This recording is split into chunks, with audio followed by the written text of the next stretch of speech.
کہ یہ عوامی قتل ہو رہا ہے، عوام کی معاشی قتل کا مترادف ہے. یہ حکومت کے پاس کوئی ایسا حل نہیں ہے جو ایک بھی انہوں نے جو ہے عوام کو کوئی سہولت دی ہو، ایک بھی انہوں نے ایسا کام کیا ہو. انہوں نے قانون سازی کی، 28 بل انہوں نے ایک ہفتے میں پاس کیے، اور وہ سارے پرسن اسپیسیفک تھے، اور وہ سارے شریف فیملی کو، شریف خاندان کو ان کے کیسز ختم کرنے کے لیے کیے گئے. شریف فیملی کے کیسز ایسے ختم ہوئے، ان کے سبدی کے ختم ہوئے، شہباز شریف کے ختم ہوئے، حمزہ شریف کے ختم ہوئے، حسن نواز کے ختم ہوئے، حسین نواز کے ختم ہوئے، اسحاق ڈار کے ختم ہوئے. یہ کیا مذاق ہے؟ یہ کیا مذاق ہو رہا ہے اس ملک کے ساتھ؟ ایک طرف تو پاناما لیک میں آتا ہے، دنیا کے مانے ہوئے جو ہے جید قسم کے وہ جو ہے ڈیٹیکٹیوز تلاش کرتے ہیں، ان کی فیک کمپنیاں، نیلسن نیسکول. میں وقت نہیں ہے ورنہ میں آپ کے سامنے رکھوں تو آپ حیران ہوں گے کہ کس طرح سے دھرتی ماں کو لوٹا گیا ہے. انہوں نے 3 مرتبہ لوٹنے کے بعد اب یہ 4تھی مرتبہ لوٹنے کے لیے تاج پوشی کے آئے ہیں. اور کل کا بیان مذہقہ خیز تھا جو نواز شریف نے کیا ہے. نواز شریف کا کیا بیانیہ ہے؟ یہ وہی بیانیہ ہے جو پہلے دن کہہ رہے تھے مجھے کیوں نکالا. اور پھر یہ جو ہے ذرا اس پہ آپ ہی اپنی اداؤں پہ ذرا غور کریں.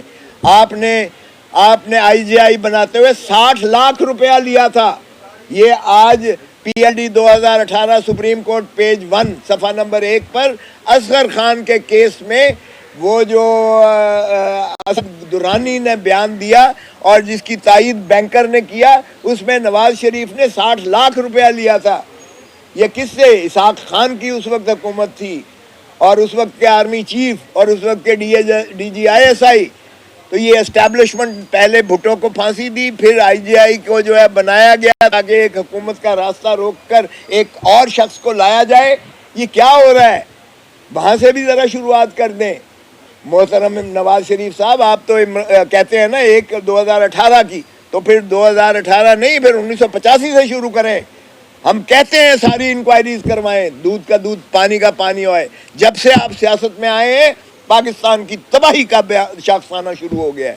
آپ نے کاروبار بنا دیا سیاست کو، آپ نے کرپشن کو وہ جنم دیا، آپ نے ججز کو دولخت کیا، آپ نے عدلیہ پر حملے کروائے، اور آپ نے جو ہے منہدم کر کے سارے ریاستی اداروں کو اپنی باندی اور لونڈی بنا کر آپ نے ایک ایسا فیسسٹ ڈکٹیٹرشپ کا نظام آپ نے رائج کیا جس سے ہم نکل نہیں پا رہے ہیں، اور آج تباہی کے شاخسانے پر پاکستان کو لا کے کھڑا. کور کمیٹی میں بھی یہی فیصلہ ہوا کہ ہم جو ہے کوئی اسٹیبلشمنٹ سے نہ بات کریں گے، نہ اسٹیبلشمنٹ کو ہم یہ رول دینے کو تیار ہیں.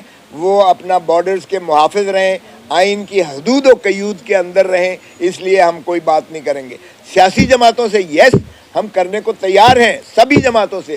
ابھی تو ہمیں کہا گیا ہے کہ 3 جماعتوں کے علاوہ باقی سبھی کو شامل کریں اس تحریک کے لیے آئین بچاؤ. لیکن اگر ہمارے جو ہے یہ فارم 47 والے جو ہمارے منتخب شدہ ہیں، اگر وہ واپس آ جاتے ہیں جس طرح، اور ان کو عدالتی طریقے سے، قانونی طریقے سے، کسی کمیشن انکوائری کے ذریعے سے اگر ہماری نشستیں عوام کے مینڈیٹ کے مطابق، عوام پر جو ڈاکہ ڈالا گیا ہے، عوام کا ڈاکہ اور چوری والا ہمیں قبول نہیں ہے. عوام کے مطابق جو لوگ منتخب ہو کر آئے ہیں، ہر اس سیاسی جماعت کے ساتھ ہم بات کرنے کو تیار ہیں. اور یہی پاکستان کی جو ہے سیاسی قوتوں کو چاہیے کہ وہ آپس میں فیصلہ کریں، اپنی داڑھی کسی اور کو مت دیں. اس لیے اس کا حل جو ہے وہ سیاسی قوتیں اپنے حل جو ہے معاملات کا اپنے تئیں تلاش کریں. وہ پارلیمان کے اندر جو ہے وہ کریں، پارلیمان سے باہر سیاسی جماعتوں سے متفق ہو کر، متحد ہو کر جو ہے ان سے گفت و شنید کے ذریعے کریں. یقیناً ہم یہ چاہیں گے. سو اس لیے کوئی ایسا رول نہیں ہے کہ اسٹیبلشمنٹ سے ہم بات کریں. دیکھیں، ایک بات تو یہ ہے کہ اس وقت آپ کو سارے موروثی حالات کا علم ہے. میں کوئی اس کو جسٹیفائی نہیں کر رہا ہوں. اس وقت بھی اسٹیبلشمنٹ کا جو رول تھا وہ یقیناً ایک ایسا رول تھا کہ آپ نے دیکھا کہ جب ہم نے ان کو ایکسٹینشن دینے پر ہم نے ایک سپریم کورٹ نے ان کو قدغن لگائی تو وہ کس کے پاس بھاگ کر گئے؟ نواز شریف کے پاس. تو نواز شریف نے ان کو جو ہے یہ بیل آؤٹ کیا.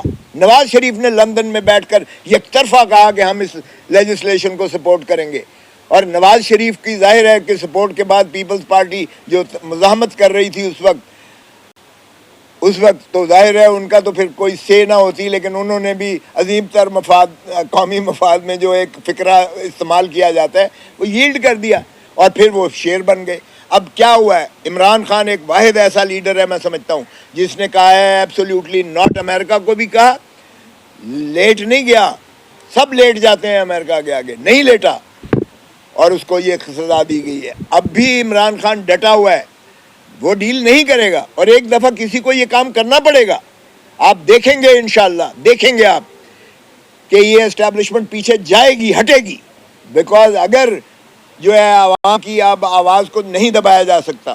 آپ کا سوشل میڈیا، آپ کا ماشاءاللہ جو آگے ہی آپ دیتے ہیں بطور چوتھے ستون کے میڈیا سارا، وہ سارے یہ کامنٹس پازیٹیولی کر رہا ہے کہ فوج کا کردار آئین کے بنانے میں یا سیاست میں نہیں ہے، آئینی طور پر۔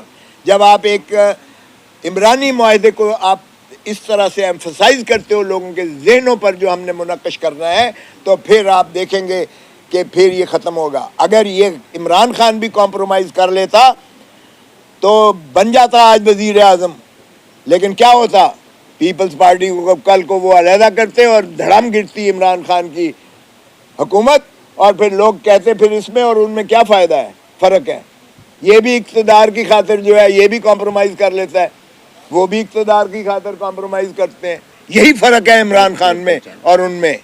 سو عمران خان نہیں کرے گا۔ آخری کوسچن ہے، پھر ایئرپورٹ جانا ہے۔ دیکھیں، عدلیہ کو آزاد ہونا پڑے گا، اور عدلیہ کا جو ایک آدھا جج صاحبان ہیں وہ بھی باقی جج صاحبان کو اوور رائڈ نہیں کر سکتے۔ یہ ان کی کلیکٹیو وزڈم چلتی ہے، چیف جسٹس ہو یا جج ہو، ان کا ووٹ ایک برابر ہے۔ سو آپ دیکھ لیں کہ اطہر من اللہ کیا کہہ رہے ہیں، آپ دیکھ لیں کہ جسٹس منصور علی شاہ کیا کہہ رہے ہیں، آپ دیکھ لیں کہ جسٹس مندوخیل صاحب کیا کہہ رہے ہیں، آپ دیکھ لیں کہ باقی جج کیا کہہ رہے ہیں۔ سو عدلیہ کو اس وقت جو ہے اپنی سروائیول ان کی جو ہے اس پر ڈیپینڈنٹ ہے۔ کیا عدلیہ اپنا جو ہے آئینی کردار بطور ستون آئین کے، ٹرائکوٹمی آف پاور، 3 ستون ہے، عدلیہ 1 ستون ہے، کیا عدلیہ چاہے گی کہ اپنے آپ کو منہدم کر دے ایگزیکٹو کے نیچے اور اپنا آئینی کردار ختم کر دے؟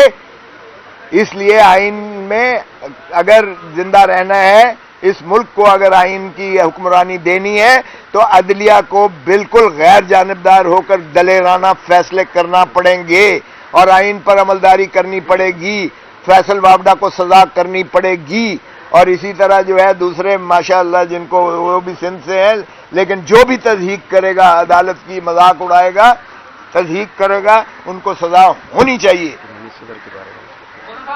آخری سوال ہو گیا، چلے ایئرپورٹ۔ میرا سوال یہ ہے کہ جو ججز جنہوں نے آج تک جو غلط فیصلے دیے ہیں، آپ یہ کہہ رہے ہیں کہ عدلیہ کو سٹینڈ لینا پڑے گا، عدلیہ کو فیصلے، تو جنہوں نے آج تک کو غلط فیصلے کیے ہیں ان کے حوالے سے آپ کیا کہیں گے؟ ان کا کوئی جوڈیشل انکوائری ان کی ہونی چاہیے، نہیں ہونی چاہیے؟ دیکھیں، وہ تو پنڈورا کھولنے والی بات ہے۔ آپ پہلے یہ تو کروائیں نا، آئین پر عملداری کروائیں، باقی اگر آپ نے کرنا ہے تو میں کہتا ہوں بالکل کھولیں۔ جسٹس منیر کی قبر سے نکال کر اس کو لٹکائیں، پاکستان 2 لخت اس نے کروایا تھا، پہلا فیصلہ اس کا تھا۔ اسی طرح جسٹس بھٹو کو پھانسی دی گئی تو وہ بھی مولوی مشتاق لحد میں ہے، اس کی بھی پھانسی اس کو نکال کے دے دیں۔ مشرف نے آئین توڑا تھا، اس کو قبر سے نکال کے دے دیں۔ دیکھیں، اگر اس طرح پنڈورا کھولنے لگے تو شاید کوئی نہ ہو، میرے خیال میں۔ ایک منٹ، اچھا جی، ایک منٹ۔ ایک بڑا افسوسناک واقعہ ہوا ہے، ایرانی صدر، ان کے وزیر خارجہ اور جو دیگر ساتھی اس میں شہید ہو گئے ہیں۔ تحقیقات تو اس کی ہونی ہے، لیکن ہم سمجھ سکتے ہیں انہوں نے بھی حرمت قرآن کی بات کی تھی، تو پوری قوم سوگوار ہے، ہماری پارٹی سوگوار ہے۔ میں ہمارے سیکٹری مذہبی امور وطرا صاحب سے کہتا ہوں کہ وہ دعا فاتحہ کروا دیجیے۔